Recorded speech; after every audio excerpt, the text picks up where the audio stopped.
Un sommet qui s'annonce très tendu. Les personnes rassemblées ici viennent de tous les horizons, anticapitalistes, défenseurs de la planète ou altermondialistes. Tous ont décidé de se rassembler ici et préparent un contre-sommet.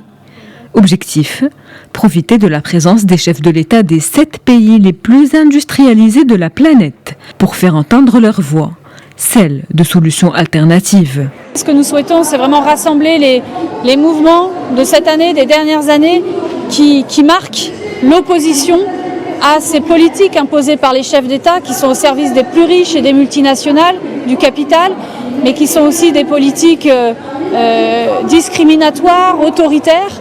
Et voilà, et donc c'est vraiment les mouvements écologistes, gilets jaunes, féministes, anti-répression pour les services publics, tous ces mouvements-là et bien d'autres sont présents à ce contre G7.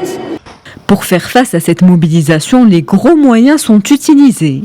13 000 policiers et gendarmes, épaulés par les forces militaires, ont été mobilisés pour assurer la sécurité du G7.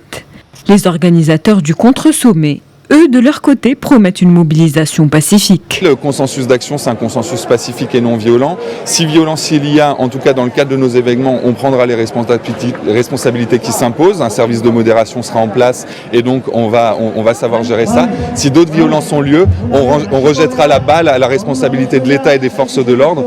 Certains collectifs entendent toutefois perturber le bon déroulement du G7 et prévoient de bloquer la libre circulation des personnes qui participeront au sommet.